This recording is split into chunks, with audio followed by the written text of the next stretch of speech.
a while, so we're not expecting him back for the playoffs. Is it a wrist, a shoulder?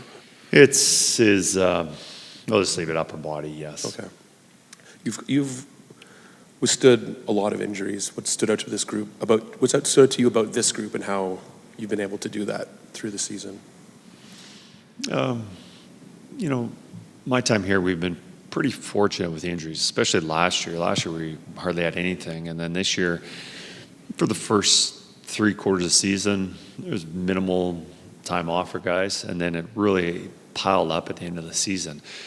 Not only, with numerous guys, key guys, McDavid, Draisaitl, Ekholm, just to name a few, Hyman. And now, playoffs, there's going to be times when guys are banged up, and that's part of the game. And right now we're missing some guys that are unavailable to play. Obviously, Zach's going to be a huge hole, but we're fortunate to have a lot of depth that guys can come in and step up and give us quality minutes. And just on a personal note, just seeing Zach going down like that, what are you feeling for a guy who's so important to the team, but also just so popular in the room and in the group? Yeah, he's put everything out there. You look at what he's done last 2 years in the playoffs. Last year, throughout the season, he scored about 70 goals and numerous big, important goals in the playoffs. And this year, scoring key goals, but the physical department, how many hits he had, and his two-way play was tremendous. And, now that we're going to be missing him, we're going to need other guys to step up. Yep, we'll go to Paige on the right. Kris, do you have any update on Connor Brown? Connor Brown won't be playing next game, but he's doing well, and we hope that he can come in shortly after that. You mentioned this team's depth and different players' ability to step up. What did you think of Victor Arvidsson stepping back into the lineup last night? I think he did really well. He hadn't been played for a couple of weeks, and to come in at a environment like that against a good team at this point of the season, and then he just continued to get better. And in fact, in the third period, he might have been one of our best forwards. He had quality shots. He had won a lot of puck races, made some nice plays. So Victor's game was kind of what I expected. He played the way we want him to play, and we'll need more of that from Victor because, with missing guys, especially on the right side with Hyman, that's an opportunity for him to step up and play a more significant role. Leon Draisaitl said last night that Game 5 is going to be the toughest game for you guys to be able to win to close out the series. You guys were in this position against Vegas just recently. So how confident are you in this team's ability to close out the series? Well, we've had a good record when we've been in those situations. I think I'm confident with our guys just being mature, their experience. They don't get too high or too low. It's not that they would ever think that, we've got this under wraps. That is definitely never the case with this team. They know how hard it is to win that last deciding game, and they also have a lot of respect for the Dallas Stars, knowing that they're a good team who can certainly turn it up. They turned around a series in the first round against Colorado, but going back to our team, I think we're just even-keeled. We don't get too high, too low, and we know how important that next game is. Left side in the back, Kristen. Leon said yesterday he thought that the depth that this team has now is the best that it's been since he's been here. I wonder, do you feel like this is a team that's built differently even than the one that reached the Cup final last year? I would say last year we were very fortunate to have the depth that we had. And this year we would be equal to or stronger than that. We got, you just look at last night's roster, Brown was hurt. We got Jeff Skinner that's available that hasn't played very much, is a really good hockey player.